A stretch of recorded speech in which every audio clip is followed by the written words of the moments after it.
Assalamualaikum warahmatullahi wabarakatuh. Halo guys, bertemu lagi dengan Bu Dewi Nursani dari SMA Negeri 1 Nalumsari, Jepara. Sebelum memulai pelajaran, kita berdoa dulu yuk. Let's open our program by reciting Basmalah together.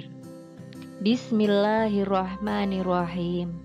Semoga pelajaran hari ini berjalan dengan lancar ya.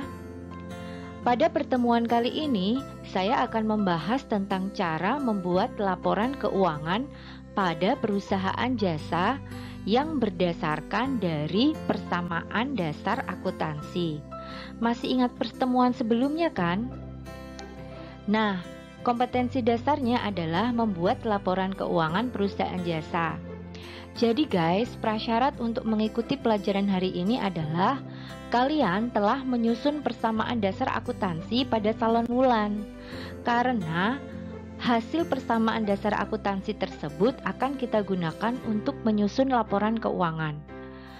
Kalian bisa klik tautan yang ada di layar ini atau lihat kolom deskripsi untuk mengingatkan kembali tentang penyusunan persamaan dasar akuntansi untuk salon wulan ya. Oke, simak video ini sampai selesai. Guys, untuk jenis laporan keuangan itu ada 5 ya. Yang pertama adalah laporan laba rugi, yang kedua adalah laporan perubahan modal, yang ketiga adalah neraca, yang keempat adalah laporan arus kas, dan yang kelima adalah CALK atau catatan atas laporan keuangan.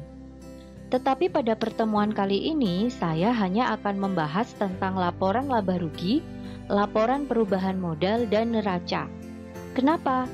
Karena untuk laporan arus kas dan CALK tidak diberikan secara detail untuk kelas 12 jurusan IPS. Tetapi kalau kalian ada yang ingin tahu atau ingin bisa untuk menyusun laporan arus kas atau CALK, kalian silakan tulis di kolom komentar ya. Nanti insya Allah kalau saya ada waktu akan saya buatkan videonya untuk menyusun laporan arus kas dan CALK. Oke, kita mulai bahas dari laporan laba rugi. Rumus untuk laporan laba rugi adalah total pendapatan dikurangi total beban. Ketika pendapatan suatu perusahaan dikurangi dengan beban dan hasilnya adalah positif, maka perusahaan itu mengalami laba.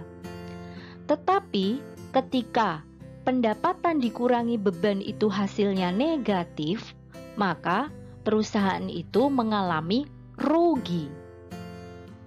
Hasil dari laporan laba rugi ini guys akan digunakan untuk menghitung laporan perubahan modal.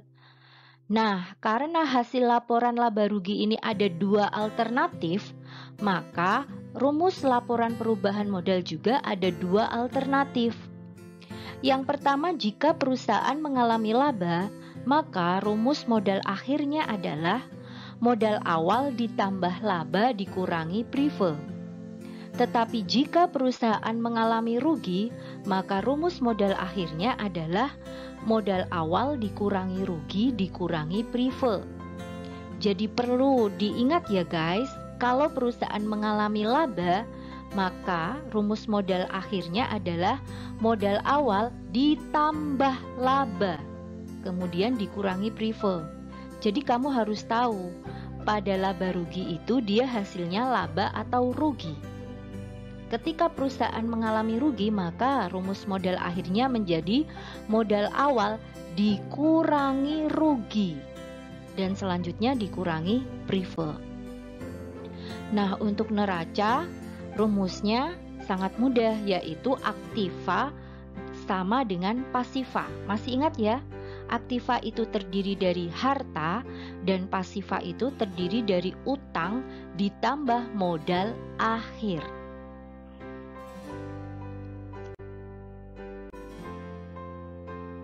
Nah, kita buka lagi. Ini adalah persamaan dasar akuntansi salon wulan yang sudah kita selesaikan pada video sebelumnya ya. Coba kalian amati apakah hasil yang ada di layar ini sama dengan milik kalian. Karena hasil dari persamaan dasar akuntansi inilah yang akan kita gunakan untuk menyusun laporan keuangan. Gitu ya guys, coba kalian amati dulu agar nanti lebih mudah dalam menyusunnya.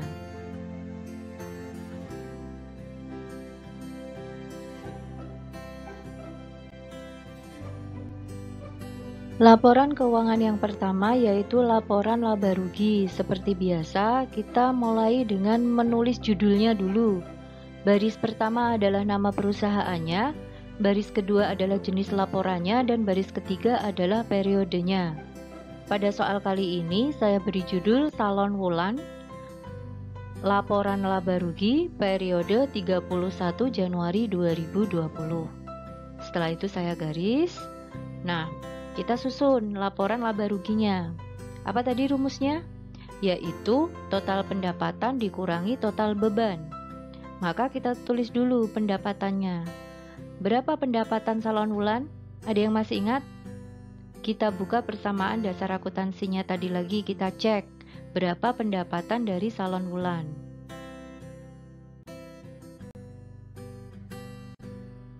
Kita amati di mana letak pendapatannya di sini. Pendapatannya sebesar 17.000 atau setara dengan 17 juta. Diingat-ingat ya, kita pindahkan angka 17 juta ini ke laporan laba rugi. Selanjutnya kita catat di sini. Nah, 17 juta pada pendapatan jasa. Data yang kedua yang kita butuhkan untuk menyusun laporan laba rugi adalah beban. Apa saja beban yang dikeluarkan oleh Salon Wulan? Ada yang masih ingat? Kalau lupa, kita buka lagi deh persamaan dasar akuntansinya. Nah, tolong diamati, ada beban sewa sebesar 3 juta, ada beban gaji sebesar 2 juta, ada beban perlengkapan sebesar 6 juta, ada beban penyusutan peralatan sebesar 1.800.000, dan ada beban listrik dan telepon sebesar 800.000. Oke, diingat-ingat ya guys, karena data ini yang kita gunakan untuk mencatat di laporan laba rugi. Mari kita catat. Beban sewa 3 juta, beban gaji 2 juta, beban perlengkapan 6 juta, beban penyusutan peralatan 1.800.000, dan beban listrik dan telepon 800.000. Kita jumlahkan seluruh beban dengan cara menambahkannya, maka hasilnya adalah 13.600.000. Kembali ke rumus awal tadi, mencari laporan laba rugi adalah total pendapatan dikurangi total beban. Kita kurangkan antara pendapatan dan beban, yaitu 17 juta kita kurangkan 13.600, hasilnya adalah 3.400. Dan karena hasilnya adalah positif, maka perusahaan mengalami laba.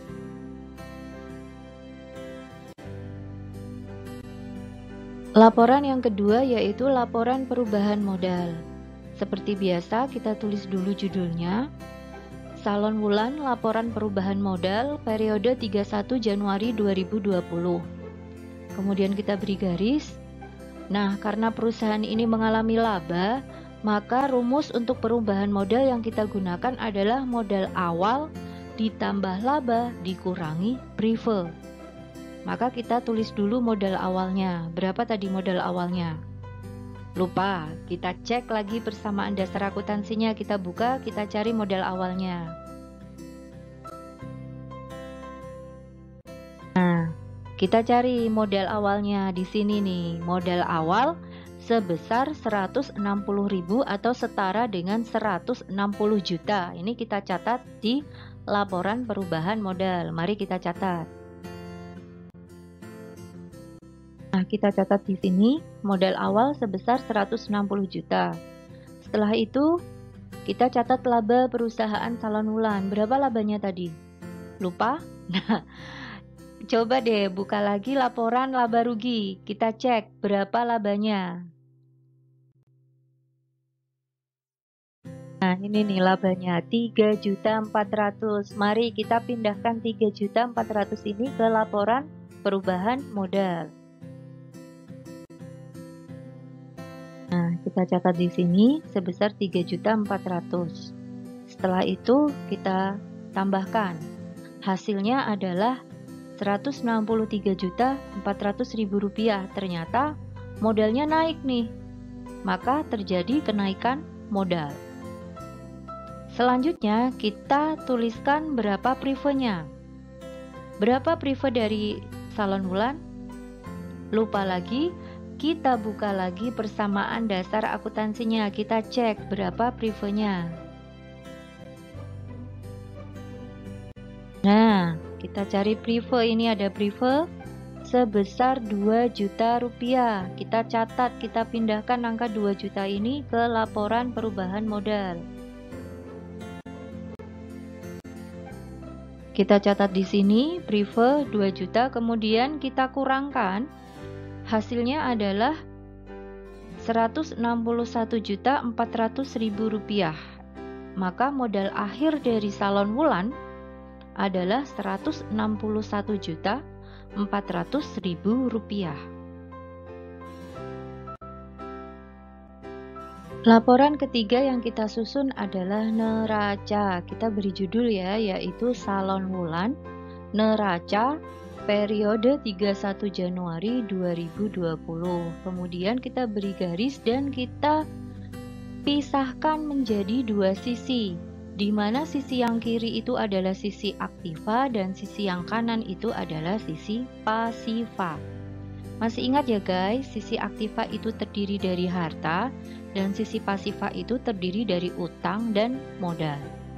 Maka kita isi dulu mulai dari sisi yang kiri, yaitu sisi aktiva yang terdiri dari harta. Apa saja harta yang dimiliki oleh salon Wulan? Kita cek kembali pada persamaan dasar akuntansinya, kita lihat pada harta, kolom apa saja yang ada di sana. Kita lihat pada salon Wulan, ternyata dia memiliki jenis harta berupa kas dengan nilai akhirnya Rp74.200.000, kemudian perlengkapan dengan nilai akhirnya sebesar 7 juta, dan peralatan dengan nilai akhirnya sebesar Rp90 juta, dan ada akumulasi penyusutan peralatan dengan nilai akhir minus Rp1.800.000. Kita tulis, kita pindahkan ini semua ke laporan neraca. Kita tulis di sini seperti tadi, kas Rp74.200.000, perlengkapan sebesar 7 juta, peralatan sebesar Rp90 juta, akumulasi penyusutan peralatan sebesar Rp1.800.000. Karena akumulasi ini bersifat mengurangi, maka kita kurung ya. Kemudian kita jumlahkan seluruh aktiva, yaitu sebesar Rp169.400.000. Ini adalah total aktiva yang dimiliki oleh salon Wulan. Selanjutnya, kita tulis pada kolom pasiva yang tadi terdiri dari utang dan modal. Kita mulai dari utang dulu. Berapa besar utang dari salon Wulan? Kita cek kembali persamaan dasar akuntansinya. Kita lihat utang di sini ada sebesar 8 juta rupiah. Kita pindahkan ke neraca. Nah, kita tulis di sini utang sebesar 8 juta rupiah. Selanjutnya kita tulis modal akhir. Modal akhir ini bisa kita lihat pada laporan perubahan modal. Kita cek kembali pada laporan perubahan modal berapa modal akhir dari salon Wulan. Nah, ini modal akhirnya sebesar Rp161.400.000. Kita pindahkan angka sebesar Rp161.400.000. Kita tulis di sini sebesar Rp161.400.000. Kemudian kita jumlahkan pasifanya sehingga hasilnya menjadi Rp169.400.000. Ternyata sama ya guys, antara aktiva dan pasiva, dan harus sama. Kalau hasilnya berbeda berarti ada kesalahan dalam pencatatannya. Oke, ternyata kita sudah menyusun 3 laporan keuangan. Akan saya review kembali laporan keuangan apa saja yang sudah kita susun. Yang pertama adalah laporan laba rugi dengan hasil bahwa Salon Wulan memperoleh laba sebesar Rp3.400.000. Yang kedua adalah laporan perubahan modal dengan hasil bahwa Salon Wulan memiliki modal akhir sebesar Rp161.400.000. Dan yang ketiga adalah neraca dengan hasil bahwa Salon Wulan memiliki aktiva sebesar Rp169.400.000 dengan rincian bahwa yang 8 juta itu adalah utang dan yang Rp161.400.000 adalah modal akhirnya. Sampai pula kita di penghujung pertemuan. Guys, kita belum tepuk accounting ya dari tadi. Kita tepuk accounting dulu deh. Accounting. Siapa tahu ada yang kangen ya dengan tepuk ini. Oke, terima kasih sudah menyimak video saya sampai akhir. Semoga materi hari ini bermanfaat ya. Let's close our program by reciting hamdalah together. Alhamdulillahirabbil alamin. Wassalamualaikum warahmatullahi wabarakatuh. Salam equilibrium.